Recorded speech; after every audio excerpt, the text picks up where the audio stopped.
Hey, good morning, folks. So it's about 7:30 in the morning. Daylight saving time last night. Getting ready for the Chiefs game this morning. Be on here in about 3 hours. So can't do barbecue every day. You know, you gotta eat breakfast in the morning. So today I'm gonna show you how to make some russet potatoes into hash browns for breakfast. All right. So first up, I got my 3 large potatoes. You put them in a pan of water, cold water with a lot of salt. Bring it to a boil, called parboiling. Once it starts boiling, we're going to take them out, run them underneath some cold water, and we're going to shred them up. It's going to make it a lot easier to shred them. Alright, so I just took them out of the boiling water, rinsed them off with some cold water. What I'm going to do here now is I'm going to slice them up. So I got a fancy little slice-o-matic that's going to cut it in the julienne style. If you don't have one of these, you know, just a regular little grater, grab them, grate it off. It's going to take you a little bit more time. Careful your fingers, it does hurt a little bit if you cut them.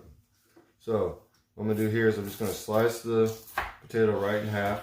I got to make sure that it can fit down here inside this slice-o-matic.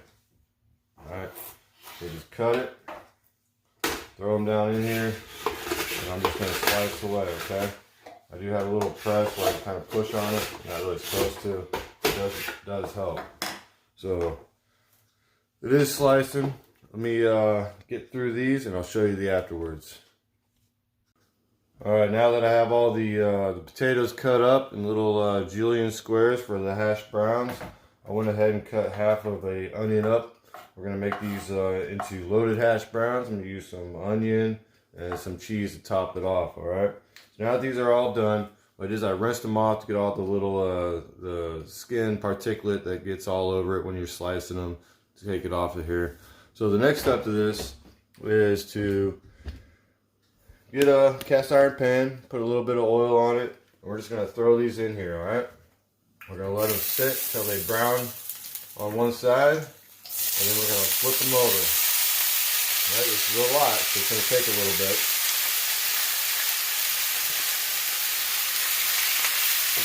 So this is a little bit more than what I thought. I'm going to cut the temperature down just I got like 4 little dots between my medium and low. I'm going to put it on the 3rd dot so it can cook a little bit slower, soften them up, and then we'll kind of crank it up a little bit to get them more brown on the side. But you want to make sure these are nice and soft. You don't want to eat them and be all crunchy and everything. So I'd say probably about 15-20 minutes on sitting like this, and we'll stir them up and do a little bit more, okay? So this is a little bit time consuming, but they're fresh, homemade. It's going to be delicious. Alright, so 15 minutes has elapsed. After I cut the video, I added some Kinder's salt, pepper, and garlic. It's called the blend. It's just a salt, pepper, garlic blend. Easy day. So stir it up. Mix it all nice and good. Kind of flip it if you can. Starting to brown on one side. I did cut the temperature down, so I don't want it to cook too fast. Alright. So flippity flip.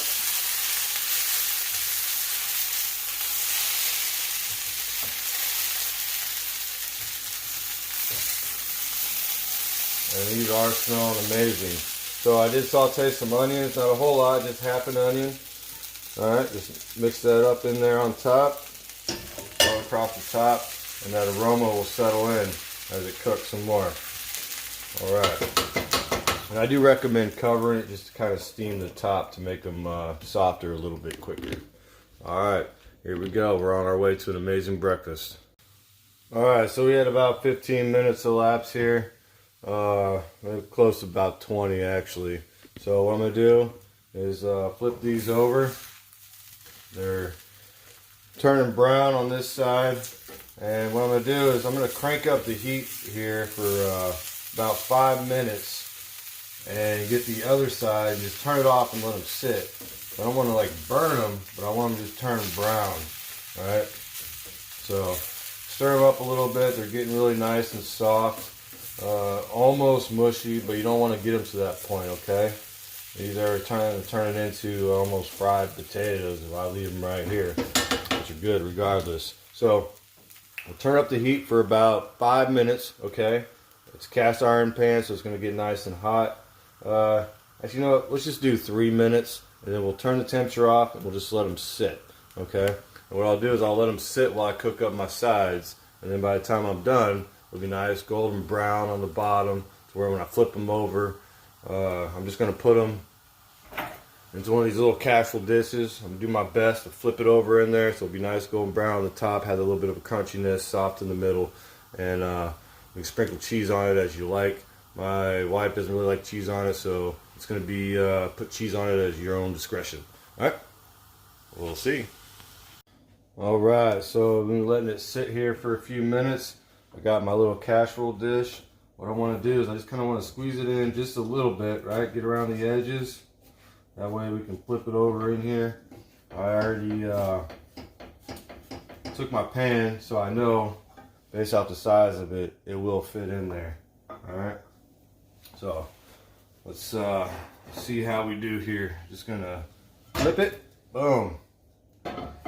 Okay, nice golden color to there. As you can see, homemade hash browns. Delicious. Alright, hope you've enjoyed this video.